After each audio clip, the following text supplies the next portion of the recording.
Hello दोस्तों, कैसे हैं आप सब। उम्मीद करते हैं आप सभी अच्छे होंगे। दोस्तों, करंट अफेयर्स की फुल पत्ती वाली क्लास की रिवीजन क्लास में आप सभी का एक बार फिर स्वागत है।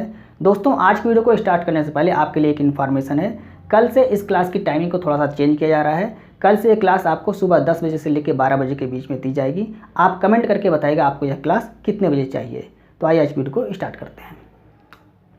आज का पहला प्रश्न है, भारत और यूरोपीय संघ ग्लोबल गेटवे सम्मेलन का आयोजन कहाँ किया जाएगा। तो इसका आयोजन मेघालय के शिलांग में किया जाएगा।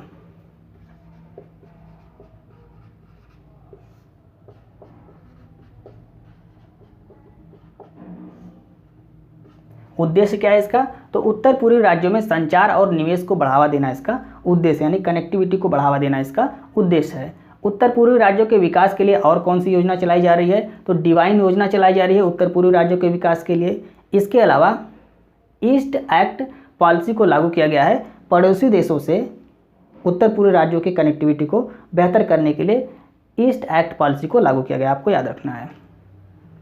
यूरोपीय यूनियन की स्थापना कब हुई। 1993 में हुई। इसका मुख्यालय कहाँ पे है। ब्रुसेल्स, बेल्जियम में इसका मुख्यालय है। सदस्य देश इसमें कितने हैं। तो कुल 27 सदस्य देश इसमें हैं। और यूरोपीय यूनियन की मुद्रा क्या है, यूरो मुद्रा है। लेकिन इन सभी 27 देशों ने इस मुद्रा को नहीं अपनाया है। केवल 20 देश ऐसे हैं जिन्होंने यूरोपीय यूनियन की मुद्रा को अपनाया है। तो आपसे प्रश्न पूछ सकता है कि यूरो को अपनाने वाला 20वां देश कौन सा है। तो 20वां देश कौन सा है, क्रोएशिया। ये आपको याद रखना है। इसके अलावा देख लीजिए, मेघालय की राजधानी क्या है। शिलांग मेघालय की राजधानी है। मेघालय के मुख्यमंत्री कौन है, कॉनरेड संगमा मेघालय के मुख्यमंत्री हैं। गारो खासी जयंतिया की पहाड़ी यह मेघालय में है। लिविंग रूट ब्रिज यह भी मेघालय में है। और मेघालय में चेरी ब्लॉसम फेस्टिवल मनाया जाता है, आपको याद रखना है। चेरापूंजी नामक स्थान किस पहाड़ी के नीचे है। तो खासी पहाड़ी के नीचे है, यह भी आपको याद रखना है। आइए दूसरा प्रश्न देखते हैं। हाल ही में किस विश्वविद्यालय ने the climate solutions India Hindi course का शुभारंभ किया है। एडिनबर्ग विश्वविद्यालय ने इसका शुभारंभ किया है। ये कहाँ का विश्वविद्यालय है। तो स्कॉटलैंड का विश्वविद्यालय है।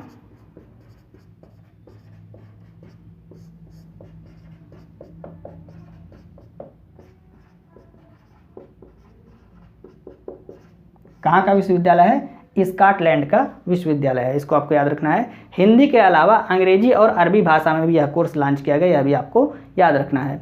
हाल ही में किस विश्वविद्यालय को लिविंग हेरिटेज का दर्जा दिया गया है। गुरु रविंद्रनाथ टैगोर शांति निकेतन, या इसी को विश्व भारती विश्वविद्यालय भी कहा जाता है। इसको लिविंग हेरिटेज का दर्जा दिया गया, आपको याद रखना है। आइए नेक्स्ट प्रश्न देखते हैं।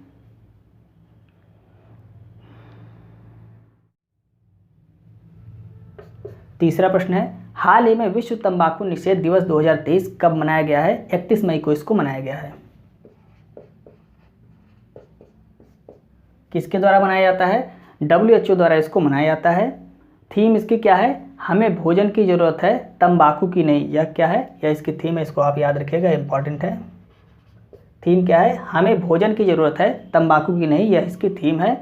और 31 मई से स्वास्थ्य मंत्रालय द्वारा युवा तंबाकू मुक्त कार्यक्रम चलाया जा रहा है। कितने दिन तक चलाया जाएगा, 60 दिन तक यह कार्यक्रम चलाया जाएगा, इसको आपको याद रखना है।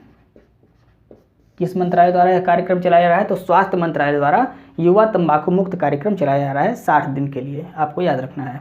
नेक्स्ट प्रश्न, हाल ही में अंतर्राष्ट्रीय नागरिक उड्डयन संगठन में भारत का प्रतिनिधि किसे बनाया गया है। अंशुमाली रस्तोगी, इनको भारत का प्रतिनिधि बनाया गया है।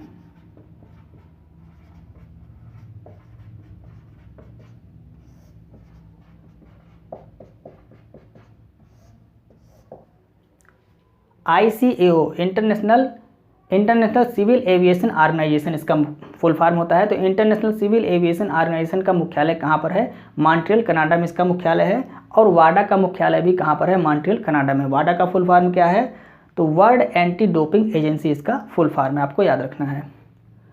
वर्ल्ड बैंक का वरिष्ठ सलाहकार किसे बनाया गया है, हेमांग जानी को बनाया गया है।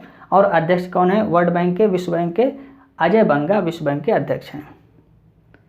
IMF यानी कि इंटरनेशनल मॉनेटरी फंड का वरिष्ठ सलाहकार किसको बनाया गया है, आनंद सिंह को बनाया गया है। यूएनओ की स्थायी प्रतिनिधि कौन है, भारत में यूएनओ की स्थायी प्रतिनिधि तो रुचिरा कंबोज हैं, इसको भी आपको नोट कर लेना है। COP15 का आयोजन कहाँ पर किया गया, इसका आयोजन भी मॉन्ट्रियल कनाडा में किया गया था। मॉन्ट्रियल प्रोटोकॉल ये किससे संबंधित है, ओजोन परत के संरक्षण से ये संबंधित है। यानी ओजोन परत को सुरक्षित करने से संबंधित है। और ये कब हुआ था? 16 सितंबर 1987 में मॉन्ट्रियल प्रोटोकॉल पर हस्ताक्षर किया गया था।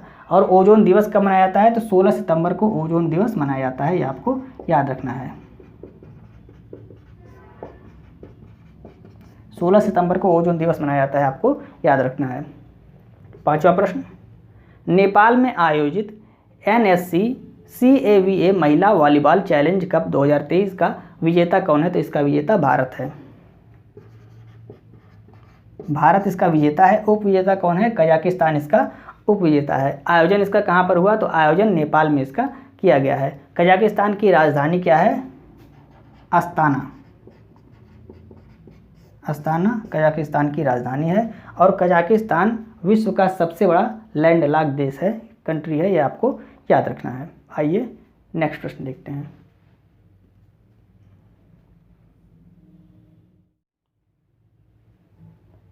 छठवां प्रश्न है, सतलुज जल विद्युत निगम द्वारा अरुण 4 जल विद्युत परियोजना कहाँ स्थापित की जाएगी? तो यह नेपाल में स्थापित की जाएगी।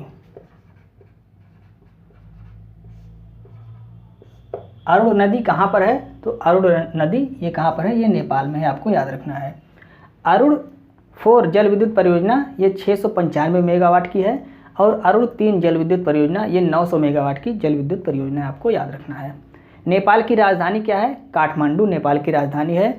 नेपाल के प्रधानमंत्री कौन है? पुष्प कमल दहल, ये वहाँ के प्रधानमंत्री हैं वर्तमान में। राष्ट्रपति कौन है वर्तमान में? नेपाल के रामचंद्र पौडेल, ये वर्तमान में राष्ट्रपति हैं। इंपॉर्टेंट है, आप इसको नोट कर लीजिए, मोस्ट इंपॉर्टेंट है। रामचंद्र पौडेल ये वहाँ के राष्ट्रपति हैं नेपाल के। सार्क का मुख्यालय कहाँ पर है? काठमांडू में सार्क का मुख्यालय है। नेपाल कब गणतंत्र हुआ? तो 28 मई 2008 को नेपाल गणतंत्र हुआ था। पीक 15 क्या है? तो नेपाल में जो माउंट एवरेस्ट है उसका पुराना नाम क्या था? पीक 15 था, आपको याद रखना है। पीक 15 किसका पुराना नाम है? तो एवरेस्ट का पुराना नाम है, याद रखना है आपको।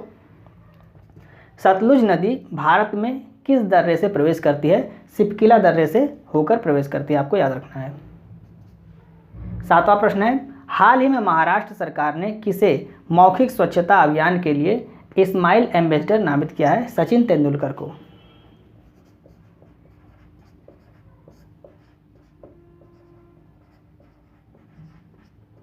सचिन तेंदुलकर को क्या बनाया गया है? स्माइल एम्बेसडर बनाया गया है। किसने बनाया है? महाराष्ट्र सरकार ने बनाया है। और अभी हाल ही में सेवलॉन इंडिया ने अपना हैंड एम्बेसडर किसको बनाया था? तो यह भी सचिन तेंदुलकर को ही बनाया था।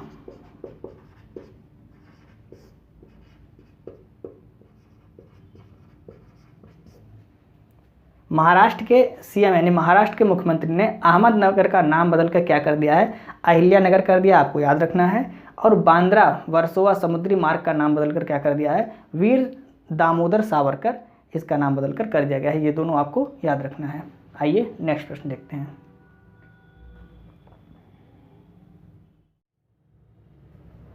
8वां प्रश्न है, हाल ही में किस राज्य ने लिंग समावेशी पर्यटन नीति आई को मंजूरी दी है? महाराष्ट्र सरकार ने इसको मंजूरी दी है।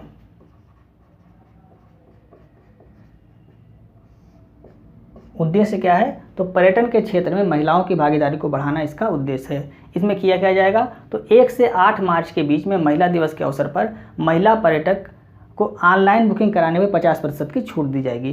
पूरे 1 वर्ष में 30 दिन ऐसा होगा जिसमें 50% की छूट महिलाओं को दी जाएगी अगर पर्यटन के क्षेत्र में वह ऑनलाइन बुकिंग कराती हैं तो। एक योजना ये भी है, ये इम्पॉर्टेंट, इसको आप याद रखिएगा। नमो शेतकारी योजना, ये महाराष्ट्र सरकार की योजना है। इसमें 6,000 रुपये प्रति वर्ष किसानों को दिया जाएगा। जिस तरह से केंद्र में एक योजना चलती है PM किसान सम्मान निधि योजना, इसमें 2-2 हज़ार की 3 किस्त दी जाती है, 6,000 रुपये प्रति वर्ष किसानों को दिए जाते हैं। उसी तरह से नमो शेतकारी योजना, इसमें 6,000 रुपये प्रति वर्ष दिए जाएंगे किसानों को। तो अब किसानों को महाराष्ट्र में 6,000 रुपये ये राज्य की तरफ से मिल जाएगा और 6,000 रुपये केंद्र की तरफ से, मतलब 12,000 रुपये प्रति वर्ष किसानों को यहाँ पे महाराष्ट्र में अब मिलेगा। यह कहाँ की योजना है? तो महाराष्ट्र सरकार की योजना है, आपको याद रखना है। 9वां प्रश्न देखते हैं, हाल ही में मो घर आवास योजना किसने प्रारंभ किया? ये उड़ीसा सरकार ने इसको प्रारंभ किया।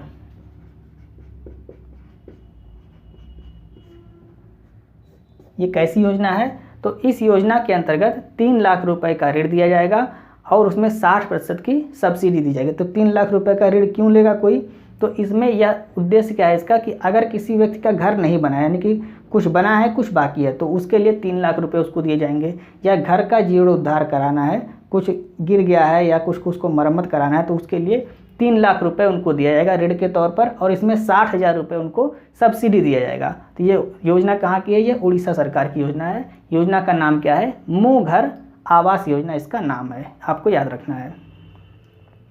पात्र कौन होंगे इसमें? तो जिनकी मासिक आय 25,000 प्रति माह से कम होगी वह इसमें पात्र होंगे, यह भी आपको याद रखना है। भारत की नवीनतम शास्त्रीय भाषा कौन सी है? उड़िया भाषा। ये कहाँ पे बोली जाती है? उड़ीसा में बोली जाती है, और इसको 2014 में शामिल किया गया। यानी कि भारत की नवीनतम शास्त्रीय भाषा अगर आपसे पूछता है तो क्या होगी? उड़िया भाषा होगी। धानु यात्रा और नुआखाई पर्व कहाँ पर मनाया जाता है? उड़ीसा में मनाया जाता है। भीतरकनिका राष्ट्रीय उद्यान ये कहाँ पर? यह भी आपका उड़ीसा में है। हॉकी विश्व कप 2023 कहाँ पर खेला गया था? उड़ीसा में, राउरकेला जो है, राउरकेला उड़ीसा। किस स्टेडियम में खेला गया था? तो बिरसा मुंडा स्टेडियम में खेला गया था, आपको याद रखना है। राष्ट्रपति द्रौपदी मुर्मू का जन्म कहाँ पर हुआ था? मयूरभंज, यह भी कहाँ पर है? उड़ीसा में है, आपको याद रखना है। 10वां प्रश्न, हाल ही में जस्टिस मामिदन्ना सत्यरत्न श्री रामचंद्र राव को किस राज्य का मुख्य न्यायाधीश नियुक्त किया गया? ये एक ही व्यक्ति हैं, क्या नाम है? मामिदन्ना सत्यरत्न श्री रामचंद्र राव को किस राज्य का मुख्य न्यायाधीश नियुक्त किया गया है? हिमाचल प्रदेश का मुख्य न्यायाधीश नियुक्त किया गया है, और यह हिमाचल प्रदेश के 28वें मुख्य न्यायाधीश हैं।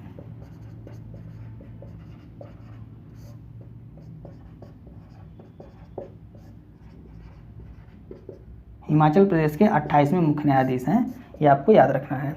राज्यपाल कौन है? शिव प्रताप शुक्ला, इन्होंने इनको शपथ दिलाई है। राज्यपाल शपथ दिलाता है किसको? मुख्य न्यायाधीश को। मुख्यमंत्री कौन है? सुखविंदर सिंह सुक्खू, ये कहाँ के मुख्यमंत्री हैं? हिमाचल प्रदेश के मुख्यमंत्री हैं। ये आपको कमेंट करके बताना है। अभी हाल ही में जस्टिस ऑगस्टाइन जॉर्ज मसीहा ये किस राज्य के चीफ जस्टिस यानी कि मुख्य न्यायाधीश बनाए गए हैं? आपको कमेंट करके बताना है। तो ये थी फूल पत्ती वाली क्लास के महत्वपूर्ण प्रश्न, जिसको हमने कम समय में आपको रिवाइज कराने की पूरी कोशिश की। उम्मीद है आपको वीडियो अच्छी लग रही होगी। यदि आपको वीडियो अच्छी लग रही है तो आप इसे अपने दोस्तों को भी शेयर करें, और वीडियो को लाइक और सब्सक्राइब करना ना भूलें। कल से ये क्लास आपको सुबह यानी कि मॉर्निंग में 10 से 12 बजे के बीच में दी जाएगी, तो आप उस क्लास को देखना मत भूलिएगा। मिलते हैं नेक्स्ट वीडियो में। जय हिंद।